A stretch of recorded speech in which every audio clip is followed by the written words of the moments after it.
ከ97 ጀምሮ በ20 ዓመት ውስጥ የመዘገብነውን ቁጥር ለምንድን ነው ማዳረስ ያልቻልነው? መንግስት ብቻውን ገንብቶ ስለማይችል አማራጭ ሞዳሊቲዎች ያስፈልጋሉ። ሌሎች ሀገር ተሞክሮ ወስደን እሱን አጥንተን ነው ወደ ስራ የገባነው። ሰው ተረስቷል የሚለው ትክክል አይደለም። ቅድም እንዳልኩት ደግሞ በጣም በቅርቡ ይሄንኑ የተመዝጋቢዎችን ጥያቄ መመለስ የሚያስችል በርካታ ስራዎች እየተሰሩ ነው። ግንባታም አክቲቭሊ እየተሰራ ነው። በቅርቡ ደግሞ አናውንስ የሚደረጉ አንዳንድ ነገሮች ይኖራሉ። ሰው ጊዜውን ጠብቀው የሚሄዱ ማለት ነው። ቅድም እንዳልኩት ደግሞ አማራጭ ያስፈልጋል። በተለይ ታችኛውን ማህበረሰብ ታሳቢ ማድረግ ይጠይቀናል። ተከራይቶ መኖር እኮ ያልቻለ ለሱ ሞዳሊቲ ብንቀይርኛ በሽያጭ ለኪራይ የምንሰጠው ለዝቅተኛ ማህበረሰብ ነው። ገንብተን ለማንም አይደለም እያስተላለፍን ያለው ለከተማው እዚሁ ከተማው ላይ የሚገነባ ያንን መረዳት ይጠይቃል። ኢምበልክ ከዚህ በፊት እንደነበረው ማሳውሲንግ አልተጀመረ ምናምን የሚል እንኳን አይደለም። ያው 60,000 በላይ እኮ ማሳውሲንግ የለም። በዚህ ደረጃ በፊት መንግስት አስተባባሪነትም ተጀምሮ አያውቅም። ኮየፈጬ ነበር ትልቅ ቤት የምንለው 50,000 አካባቢ የነበረው። ከሱ የበለጠ ቁጥር ነው አሁን ገላምጉራ ላይ ያስጀመርነው።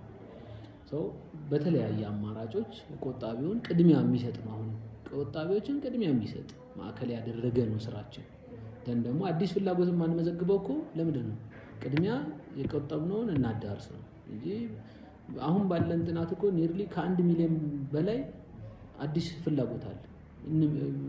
ነገ ምዝገባ ብናወጣ የሚመዘገብ ግን ቀድመን እነዚህ የተመዘገቡትን የ2005ን ዳግም ምዝገባውንም አዲሱንም እናስተናግድ በሚል እየተሰራ ነው። ተስፋ የሚያስቆርጥ ነገር አይደለም ያለው። ለመጨረሻ ጊዜ እኮ 2015 መጀመሪያ አካባቢ ይመስለኛል ዕጣ ያወጣ ነው አይደል? አጥተናል። ግንባታ የሚሄድበትን ፍጥነት ጨምረን ደግሞ በጣም በቅርቡ ደግሞ አዳዲስ ነገሮች ይኖራሉ። ይሄ ነው በጥቅል ያለው። ያው ያለኝ መልእክት ማህበረሰቡም እንዲረዳ እንዲገነዘብ መንግስት ለቤት ልማቱ በጣም ከፍተኛ ትኩረት ነው የሰጠው። ለዚህ ማሳያው ደግሞ ዝም ብለን አይደለም እያልን ያለው።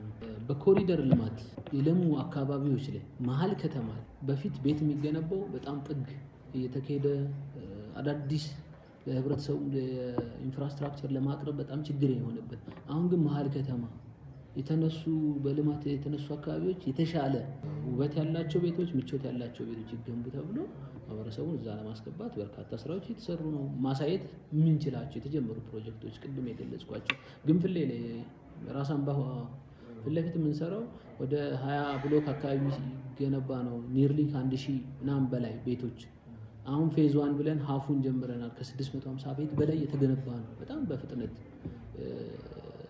ይሄ ለህብረተሰቡ የሚገነባ ነው። አማራጭ ሞዳሊቲዎችን ደግሞ አስፍተናል። በተለያየ መንገድ ሰው በራሱ መገንባት በጋራ ሆኖ በማህበር ሆኖ በሚፈልገው ዲዛይን እንዲገነባ እሱን ሁላ ፋሲሊቲ የማመቻቸት ስራ እየሰራን መሆኑን ተገንዝቦ የሚቆጠበውን ቁጠባ አክቲቭሊ እንዲከታተል ንቁ እንዲያደርግ ቁጠባውን አጠናክሮ እንዲቀጥል እና ተስፋ የሚያስቆርጥ ሳይሆን በጣም ብዙ ተስፋ ያለው ስራ እየተሰራ ነው ያለው። በተለይ 2018 ደግሞ ትልቅ ስራ የምንሰራበት ነው። ለሱ ደግሞ አብዛኛውን ቅድመ ዝግጅት እያጠናቀቅን ያለንበት ነው የሚለው እንዲያዝ መልእክት ማስተላለፍ ፈልጌ ነው። አመሰግናለሁ።